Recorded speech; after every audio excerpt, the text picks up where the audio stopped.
सुरेमन की दुनिया में आप सबका स्वागत है। अगर आप इस चैनल पर नए हैं तो चैनल को सब्सक्राइब ज़रूर कर लें। तो चलिए बढ़ते हैं आज की कहानी की ओर।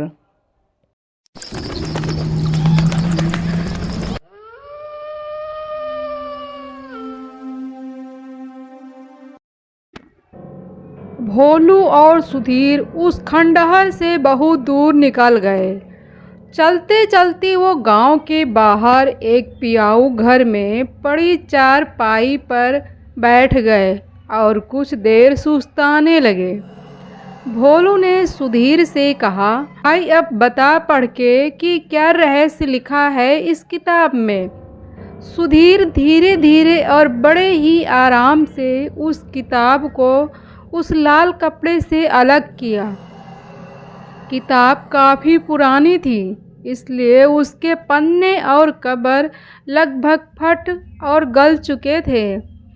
उसकी लिखावट भी धुंधली धुंधली सी दिखाई दे रही थी।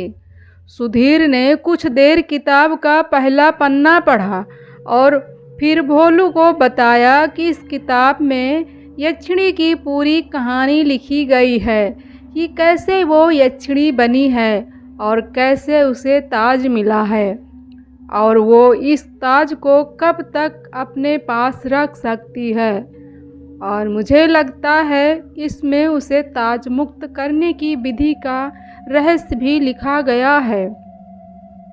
भोलू ने बड़ी ही उत्सुकता से कहा, फिर तो ठीक है, चलो विधि को हम करके वो ताज हासिल कर लेते हैं। सुधीर ने कहा, ताज को हासिल करके उसे धारण करना इतना आसान नहीं है। भोलू ने पूछा, वो क्यों और कैसे?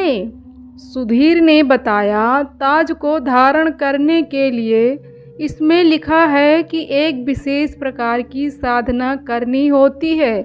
उस साधना को करने के लिए कुछ नियमों का पालन करना होता है और उन नियमों का पालन हर कोई आम इंसान नहीं कर सकता है। सुधीर अब किताब के अगले पन्नों में क्या लिखा है वो सब पढ़ने लगा। भोलू उसकी ओर बड़ी ही उत्सुकता से देख रहा था कि अब सुधीर क्या इंटरेस्टिंग बताने वाला है। लगभग 4-5 पन्ने पढ़ने के बाद सुधीर के माथे पर चिंता की लकीर सी दिखी तो भोलू ने उसे फिर से टोकते हुए पूछा, क्या हुआ, तू कुछ बताता क्यों नहीं है?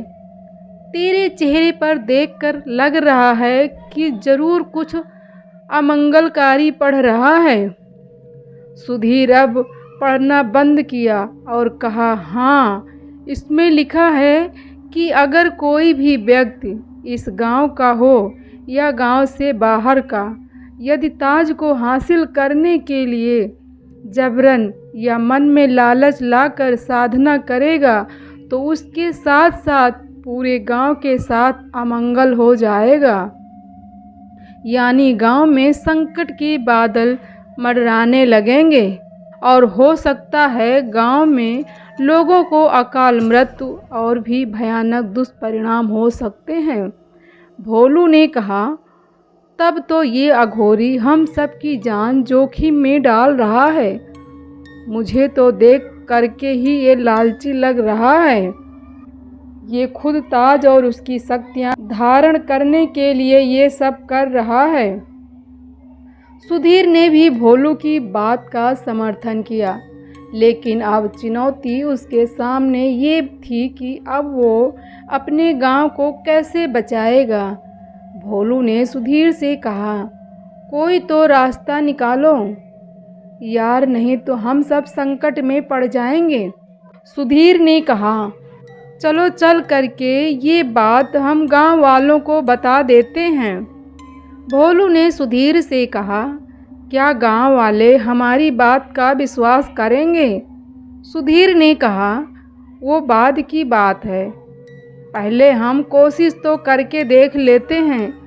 भोलू और सुधीर दोनों ने गांव की हर हाल में रक्षा करने का जिम्मा लेते हुए उसी जगह जाने के लिए तैयार हुए जहां पर अघोरी जादुई साधना कर रहा था। सुधीर और भोलू जब उस स्थान पर पहुँचे तो अघोरी इंसान की खोपड़ी पर खून चढ़ाकर कुछ आडंबर रच रहा था। गांव वालों की वहां बहुत ही बड़ी भीड़ लगी हुई थी। सुधीर ने कहा, भोलू, इससे अच्छा मौका और नहीं मिलेगा। यहाँ बहुत भीड़ लगी हुई है, चलो सबको बता देते हैं। भोलू ने वहां उपस्थित सभी गांव वालों से कहा, ये अघोरी बाबा सबको संकट में डाल रहा है। अगर यक्षिणी क्रोधित हो गई तो पूरा गांव इसका दुष्परिणाम भोगेगा, इसलिए इसे यहाँ से भगा दो। सुधीर और भोलू दोनों चिल्लाते रहे, लेकिन कुछ गांव वालों ने सुना और कुछ ने उन्हें बेवकूफ़ लड़के कहकर वहाँ से धुतकार दिया। अघोरी की भी नज़र उन दोनों पर पड़ चुकी थी। वो समझ गया था कि जरूर यक्षिणी ने उन्हें फिर कोई सपना दिया होगा, इसलिए इन दोनों का इस गांव से पत्ता कटवाना ही पड़ेगा, नहीं तो ये मेरी योजना को सफल नहीं होने देंगे। अभी तो उसने ढोंग रचे रहना ही ठीक समझा। वो अपने कृत्य में लगा रहा। यक्षिणी को एहसास हो गया था कि अब समय आ गया है कि उसे हवेली से बाहर जाना चाहिए और उन सभी को खत्म कर देना चाहिए जो उसके ताज को हथियाने का नया ढोंग रच रहे हैं। यक्षिणी का क्रोध अच्छा नहीं था। वो जब भी हवेली से बाहर निकलती थी तो भयानक प्रलय लेकर निकलती थी। उसके हवेली से क्रोधित होकर बाहर निकलते ही जोर से बादल और बिजलियां कड़कती हैं और साथ ही तूफान और प्रलयकारी प्राकृतिक आपदाएं लेकर आती थी। उस किताब में ऐसा उल्लेख है कि पहले भी ऐसा करने की कोशिश की गई थी, लेकिन उसका दुष्परिणाम पूरे गांव ने भोगा था। सालों तक गांव में अकाल पड़ा रहा था, लोग भूख और प्यास से मर गए थे।